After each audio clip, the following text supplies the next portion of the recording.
우리를 가장 간절하게 기다리시는 그분 앞에 우리가 예배자로 섰습니다.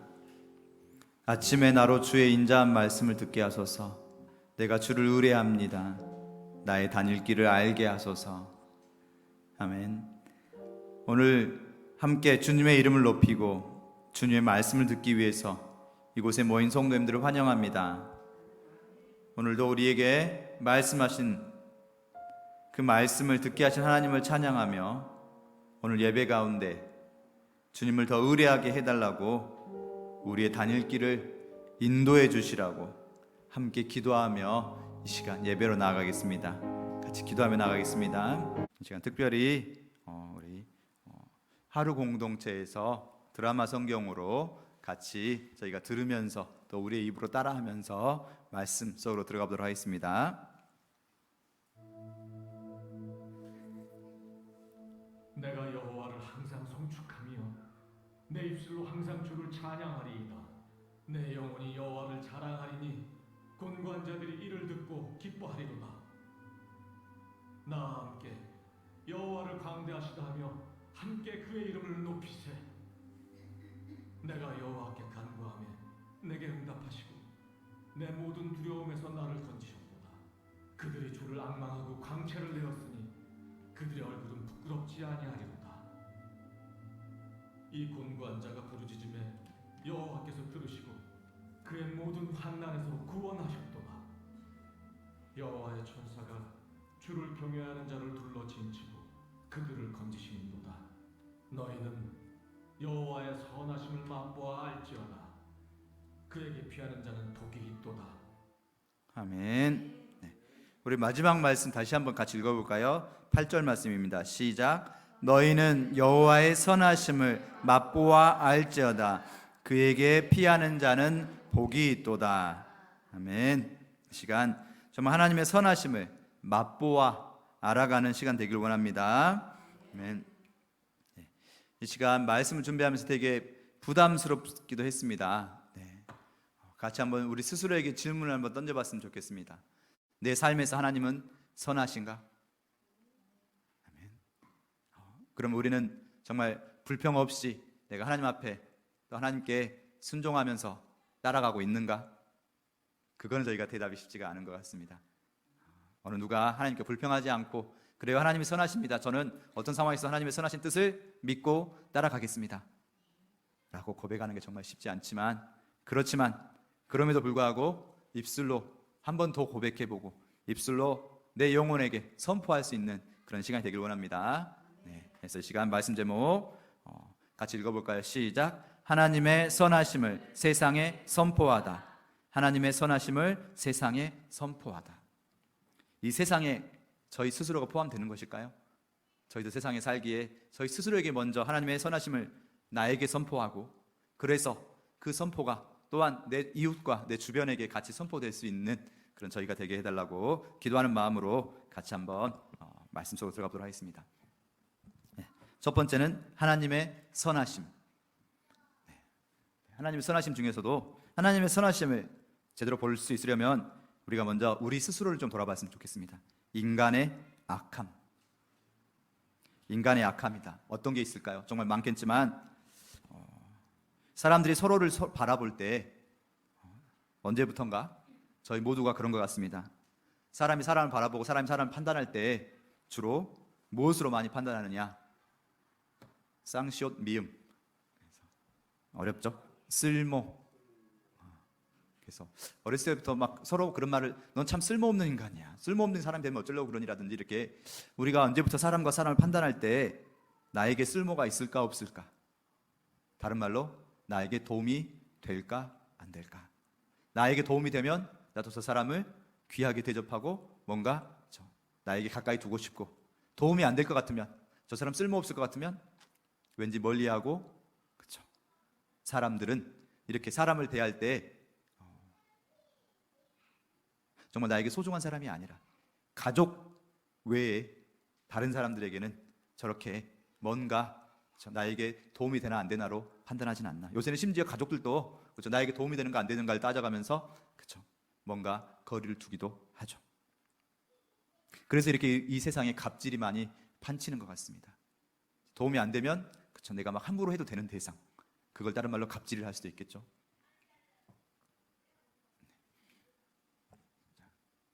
사무엘상 18장 11절 말씀 봐보면 그가 스스로 이르기를 내가 다윗을 벽에 박으리라. 누가 하는 말일까요? 사울이 그쵸, 속으로 말하면서 그쵸, 다윗을 향해서 창을 던지는 장면이 있습니다. 우리 성경에서도 유명한 장면 중에 하나로 나에게 도움이 되면 마구 올려주다가 도움이 안 되면 급변해서 바로 이렇게 죽이려고 하는, 사울이 다윗을 처음 알게 되고 자기를 계속 치료하는데 도와줬던 청년이고, 또한 골리앗을 물리치기까지 정말로 좋았죠. 나에게 도움이 될 때는 정말로 좋아하면서 자기 딸이라도 줄 것처럼 사위 삼고 그렇게 정말 우대하고 좋아했지만, 어느 순간부터인가 사람들이 다윗은 만만이고 사울은 천천히라면서 자신에게 도움이 안 되고 오히려 자신에게 뭔가 위협이 되려고 할 때 계속 죽이려고 창을 던지고 쫓아다니고, 이게 단지 사울만의 이야기겠습니까? 그렇죠? 우리도 또 우리 지금 정치판에서 가장 많이 볼 수 있고, 또 우리 현실 세계에서 봐보면 도움이 안 되면 그렇죠, 막 도움도 안 된다고 쓸모없다고 하면서 직접적인 공격은 안 해도 우리가 말로 입으로 엄청나게 많은 그 공격을 퍼붓기도 하고, 심지어 가족 안에서도 그렇게 하기도 하고, 또 사회에서 많은 사람들에게도 우리가 이렇게 말로 공격하기도 하죠.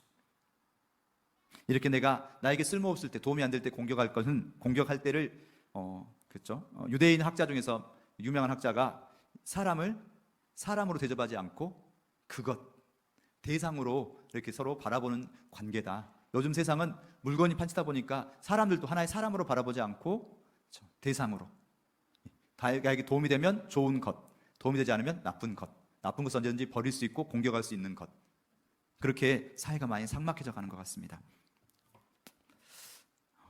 쓸모가 없으면 버려진다. 그러면 우리는 어떻게 될까요? 우리 모두 점점 더 사회에서 뭔가 공격받고 이런 대상이 되어 가야 하는 것인가요? 우리 하나님은 어떠신 분이십니까? 우리 하나님은 이렇게 인간의 기준으로 사람을 바라보지 않고 하나님의 선하심, 하나님께서 사람을 바라보는 기준은 무엇일까요? 하나님 절대로 우리를 쓸모가 있고 없고를 가지고 따지지 않으신 것 같습니다. 하나님이 쓸모를 따져서 사람을 부르셨다면 이 중에서 저희가 여기 앉아 있을 만한 사람들이 몇 명이 될까요? 저는 참 느립니다. 그래서 뭘 하든지 느려가지고 어렸을 때부터 그랬던 것 같습니다. 그래서 참 뭘 하면 느려서 뭔가 산출물이 되게 느리고 그렇습니다. 하나님께서 쓸모 있을 것을 사용하셨다면 훨씬 더 세상에 하나님 쓸 사람들이 많은데 왜 굳이 이렇게 느린 사람을 뽑아서 이렇게 쓰실까? 또 여러분은 어떠신가요? 하나님께서 쓸모가 있어서 여러분을 이 자리에 앉히셨을까요? 더 이상 묻지 않겠습니다. 그렇습니다. 우리가 하나님의 쓸모를 기준으로 부르셨다면 이 자리에 앉아있을 사람이 많지 않습니다. 하나님은 우리 인간을, 내가 너를 창조했으니까 나는 창조주고 너는 피조물이야, 그러니까 너는 언제든지 내 필요에 의해서 나를 섬기거나 아니면 버림받거나 이렇게 하는 대상이 아니라 나와 너, 이렇게 인격적인 관계로 하나님 우리를 부르셨습니다. 우리가 하나님을 거부할 때면 밖에서 노크하시지 절대로 방문을 뚫고 와가지고 어디서 감히 네가 나한테 방문을 잠그고 나에게 등을 돌려! 라고 이렇게 저희에게 함부로 하지 않으시고 늘 저희를 기다려주시고, 또 하나님께서는 약한 자를 들어서 쓰시는 분이시죠. 하나님은 절대로 우리에게 사람을 바라보실 때 쓸모나 어떤 나에게 도움이 될까 안 될까, 하나님께 도움이 될까 안 될까, 하나님 도움이 되면 막 들어서 막 높이 써주고, 다윗 너는 왕이 될 사람이니까 내가 높이 써주겠어. 그러면 다윗이 아닌 다른, 그렇죠? 하나님께서는 절대로 그러신 분이 아니시고, 하나님께서는 우리를 나와 너의 인격적인 대상, 또 자녀로 봐주신다는 것. 아멘. 자녀는 당장 실수하고 못나도 그 모습 그대로 봐주시지 않죠. 이 아이가 커서 무엇이 될지를 바라보면서 하나님께서는 우리의 이 모습 이대로가 아니라 성장한 그 모습으로, 언제까지 성장할 수 있을까요? 바로 하나님 앞에 서는 그 순간 그 모습으로 저희를 봐주신 줄로 믿습니다. 아멘.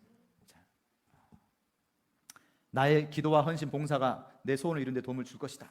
저거는 도움을 주지 않더라도 하나님께서는 우리를 저렇게 아주 작은 새싹이지만 정말 거대한 나무로 우리를 봐주시고 불러주시고 견인해 주시는 분이 하나님이신 줄 믿습니다. 아멘. 요한일서 1장 5절 말씀, 하나님은 빛이시라 그에게는 어둠이 조금도 없으시다. 그래서 어둠을 저는 그렇게 생각을 했습니다. 우리가 사람들이 사람을 대할 때 봐보면 겉에서는 웃고 있지만 뒤에 뭔가 보이지 않는 곳에서 따지고 계산하고, 그렇죠? 이 사람이 보이지 않았지만 이 사람을 어떻게 이용해 먹을까, 이렇게 뭔가 다른 생각을 품지 않으시는 하나님은 빛이십니다. 어떤 그늘도 없이 있는 그대로 우리를 봐주시고 있는 그대로 우리를 사랑해 주시고 따로 뒤에서 계산하지 않으시는 분이 우리 아버지 하나님이신 줄 믿습니다. 잠깐 오늘 본문 말씀을 잠깐 살펴보길 원합니다. 오늘 본문 말씀은 다윗이 하나님을 막 송축하고 찬양하고 정말 그렇죠? 여호와의 선하심을 맛보아 알지어다. 이 말씀만 보면 너무 멋진 말씀입니다. 그런데 이 말씀이 어떤 상황에서 쓰여졌는가? 혹시 성경 가지고 계신 분들 저 34편 표제에 뭐라고 나와 있는가 한번 살펴봐 보시면 이 말씀은 다윗이 아비멜렉 앞에서 미친 척 할 때, 이 상황이 정말 너무나 극적인 상황인 줄로 압니다. 다윗이 사울에게 쫓겨서 더 이상 이스라엘에서는 숨을 곳이 없어서 이웃 나라인 블레셋 나라에 숨어 들어갔는데 정치적 망명자로서 받아주는 게 아니라 처음에는 뭔가 그런 내가 이렇게 혈혈단신 쫓겨왔으니까 뭔가 내가 좀 불쌍한 척하고 하면 봐주지 않을까 하고 있는데 그 군인들이 옆에서 저 다윗은 다 골리앗을 물리쳤던 이스라엘 백성이 만만이라 했던 그런 다윗이 아닙니까? 라고 하면서 지금 적진 한가운데 혼자서 목숨이 왔다 갔다 하고 있는 정말 위태한 순간, 내가 사울에게 죽기 싫어서 왔는데 이곳에서 영락없이 죽겠구나. 너무나 힘든 상황의 순간, 살기 위해서 다윗이 어떻게 했습니까? 미친 척을 했습니다. 손으로 문을 박박 긁으면서 침을 막 수염에 묻히고 흘리면서. 다윗의 지금 마음이 어떤 마음이었을까요? 잠시 생각해 보면 어디다가 적을 둘 수도 없는 너무나 고국으로 돌아갈 수도 없고 여기서도 안 되고 이렇게 죽는 건가? 정말 오만 가지 생각이 다 머리에서 왔다 갔다 할 텐데 그 순간 찰나적으로 들었던 차라리 미친 척을 할까? 라고 하면서 장군인데 침을 질질 흘리면서 미친 척을 하고 있습니다. 중요한 건 이게 통할까? 라는 생각을 하지 않았을까요? 그렇게 장군이 와서 쫓겨가지고 와서 지금 네가 목숨이 아깝다고 지금 여기서 침이나 흘리고 있고 오히려 더 정말 죽임 당하면서도 군인답게 떳떳하게 죽지도 못하고 온통 세상에서 소문이 나가지고 저 다윗은 아주 그냥 비참하게 소문나고 이왕 죽을 거 멋지게 죽지, 이런 생각들이 들지 않았을까요? 근데 문득 머리에 들었던 미친 척 해볼까라는 그 생각에 순종하고 그렇게 다윗은 미친 척을 하게 됩니다. 이 말씀을 읽으면서 오늘 2절 말씀 봐보면 1절에서 다윗이 막 여호와를 송축하고 주를 찬양합니다 라고 이렇게 고백하고 2절 내 영혼이 여호와를 자랑하리니, 근데 곤고한 자들이 이를 듣고 기뻐하리로다. 왜 굳이 곤고한 자들이 듣고 기뻐할까에 대해서 궁금증이 생겼었습니다. 왜 어떤 자들이 아니라 굳이 곤고한 자들이 이를 듣고 기뻐할까? 지금 다윗이 몹시 괴롭고 곤고한 상황이기에, 피곤하고 고통스러운 상황에 내가 이럼에도 불구하고 하나님을 찬양할 때 이 소리를 들은 사람들이 또 나와 같이 기뻐하며 하나님을 찬양하지 않겠는가? 여호와는 광대하시고 그의 이름을 높이세. 내가 여호와께 간구함에 응답하시고, 내가 미친 척하고 막 하나님 제가 이 순간 어떻게 할까요? 라고 했었을 때 하나님은 그런 환란이 아예 안 오시게 하는 건 아니지만 환란 속에서 살아갈 수 있게 미친 척할 수 있는 생각을 주시고, 또한 미친 척 했는데 그게 받아들여져서 비록 불쌍하고 아주 비참한 모습이지만 살아남게 하시고 살아나와서 이 하나님께 찬양을 드리는 거죠. 내가 여호와께 간구함에 하나님께서 응답하시고 나를 두려움에서 건지셨도다. 그들이 주를 앙망하고 광채를 내었으니 그들의 얼굴은 부끄럽지 아니하리라. 내가 미친 척하고 정말 침을 질질 흘리면서 정말 너무나 비참한 모습이었지만 부끄러워하지 않을 것은 하나님께서 그 생각을 주셨고 하나님께서 살아가게 하셨고 하나님께서 더 귀한 뜻이 있으실 거라는 거. 내가 아무리 정말 힘들고 어려운 상황일지라도, 너무나 비참해서 어찌할 바를 모르는 상황일지라도 그 길로 인도하신 분이 하나님이시기에 내가 버텨내고 걸어가겠다. 세상 모든 사람들이 나를 손가락질 할지라도 이 길로 이끄신 분이 하나님이시고 그분은 실수하지 않으신 분이기에 그런 내가 부끄러워하지 않고 이 길을 가겠다. 이게 다윗의 마음인 줄 믿습니다. 공고한 자가 부르짖음에 여호와께서 들으시고 모든 환난에서 구원하셨도다. 아멘. 너희는 여호와의 선하심을 맛보아 알지어다. 어떤 사람이 하나님의 선하심을 맛보아 알 수 있을까요? 하나님이 이끄신 대로 따라가서 환난과 사망의 어두운 골짜기를 지나가본 사람만이 하나님의 선하심을 맛볼 수 있을 줄로 믿습니다. 저 멀리서 내 뜻대로 내 생각대로 하나님 그게 아닌데요 라고 하면서 버티고 있는 사람은 절대로 하나님의 선하심을 맛볼 수 없죠. 하나님 가라신 대로 가고 비록 내 상황이 내 생각과 전혀 다를지라도 그럼에도 불구하고 하나님 이 모든 것을 하나님께서 이끄신 줄로 믿습니다. 아멘. 네. 왜 하나님께서 이런 어려움과 실패, 좌절을 인도하셨을까요? 왜 나에게 이런 육체의 고통, 마음의 아픔, 상황의 힘듦을 겪게 하셨을까요? 지금 당장은 이해할 수 없지만 하나님이 원하시는, 하나님이 뜻하신 길이 있을 줄로 믿습니다. 혹시 지금 너무나 힘들고 내 마음이 아프다면 그래도 이 다윗의 고백처럼 내가 여호와를 자랑하겠습니다. 내가 기댈 곳은 하나님밖에 없으니까 하나님 저를 인도하시고 지금 너무 힘들지만 부끄럽지 않게 하시고 나를 건져 주시옵소서. 아멘.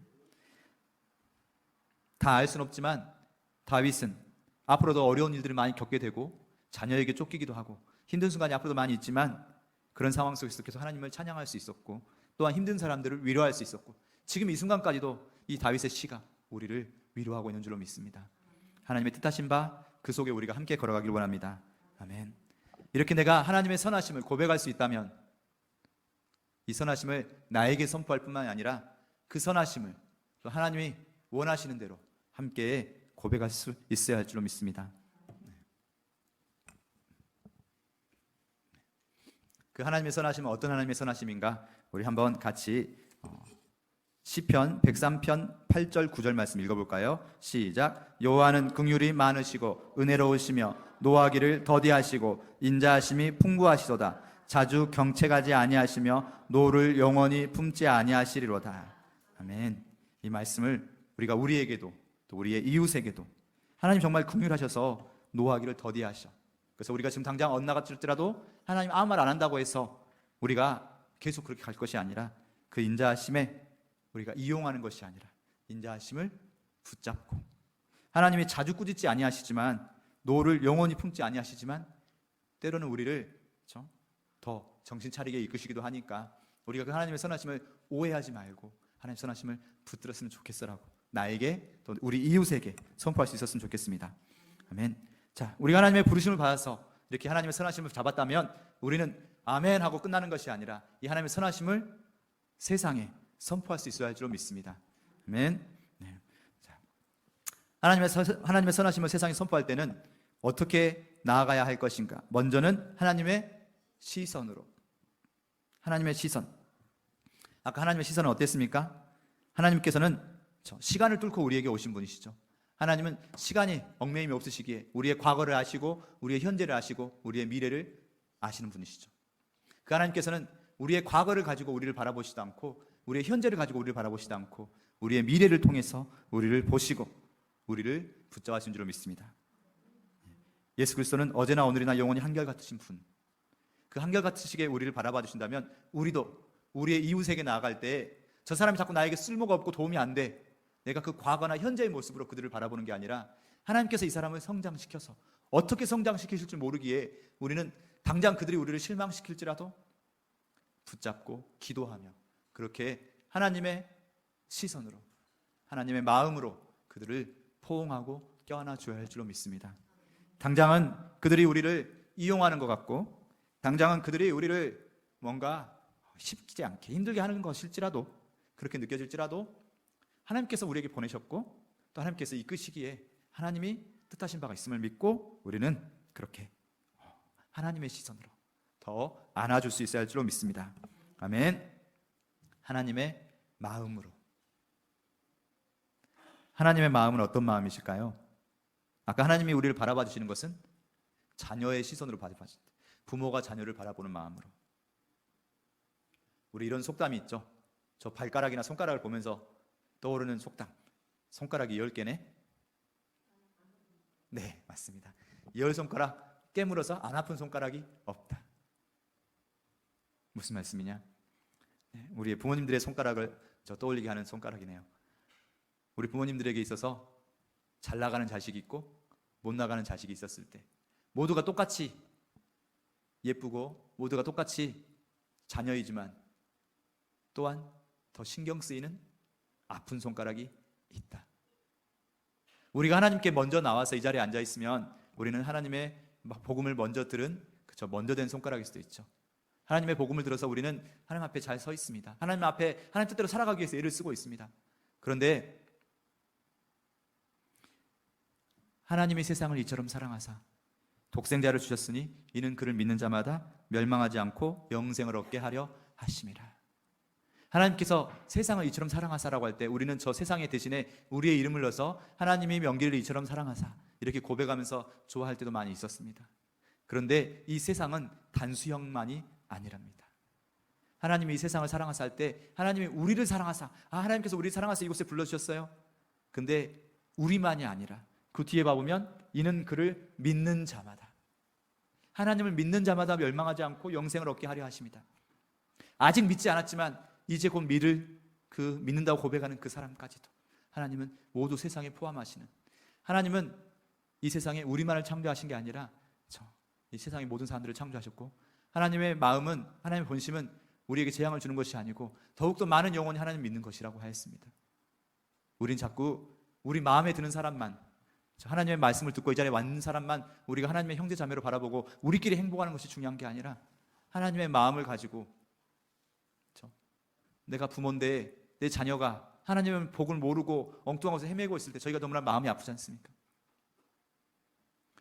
우리의 정말 사랑하는 이웃들이 또 이웃만이겠습니까?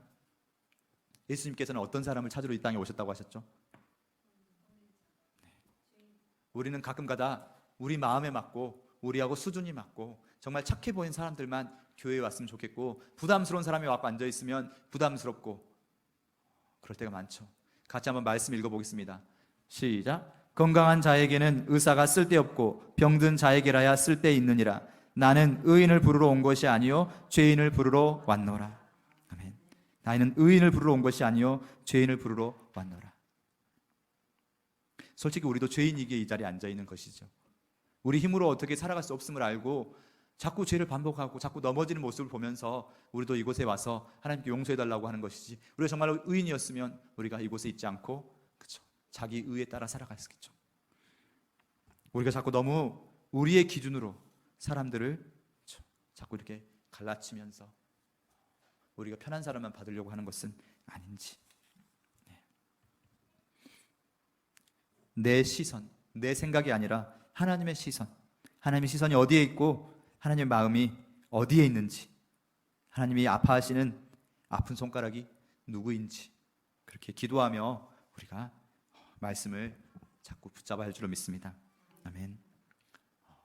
우리가 하나님의 부르심에 응답하며 하나님의 복음을 삶으로 선포하다. 결론 짓는 말씀이죠. 하나님은 우리를 먼저 부르셨습니다. 부르셨을 때는 이유가 있다고 그랬죠.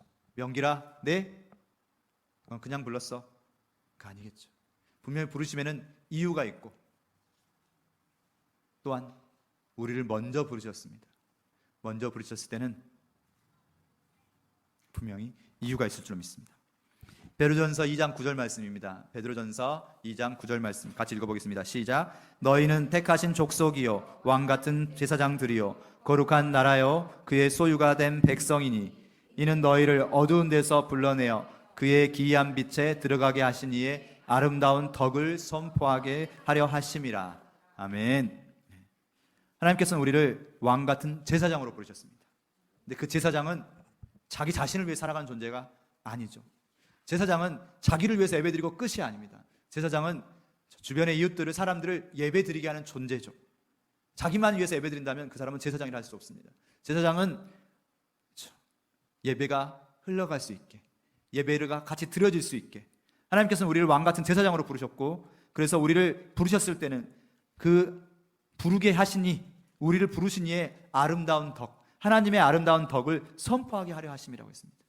우리를 불렀는데 우리가 물론 우리 삶에 버거워서 힘겨워하고 쓰러지고 그러겠지만, 다윗처럼 쓰러지지 않아서 하나님의 덕을 선포하는 게 아니라, 쓰러지고 정말로 비참하고 어려운 순간이지만 그럼에도 불구하고 하나님 주신 그런 생각과 믿음을 붙잡고 내가 그 상황에서도 순종하면서 또한 하나님을 자랑하고 선포할 때, 그것이 바로 하나님의 덕을 선포하는 존재인 줄로 믿습니다.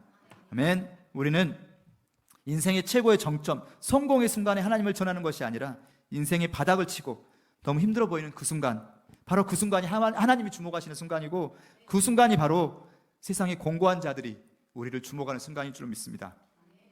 세상엔 성공하고 싶어서 위로 달려가는 사람도 많지만 그 성공하지 못해서 바닥에서 슬퍼하며 울고 있는 사람도 많습니다. 그런 사람들이 저 사람들은 크리스찬이라는데 어떻게 살아가는, 저 상황에서 어떻게 반응하고 응답하는가를 보고 있지, 저 사람들이 어떻게 성공했는가를 보고 있는 건 알 줄 믿습니다. 성공의 비법은 세상에 더 많으니까요. 그렇지만 그 바닥에서 우리가 하나님을 선포할 수 있고 하나님을 자랑할 수 있을 때, 그 바닥에서도 부끄러워하지 아니하고, 나를 이끄신 분이 하나님이시고 그렇게 나를 세우실 분이 하나님이시고,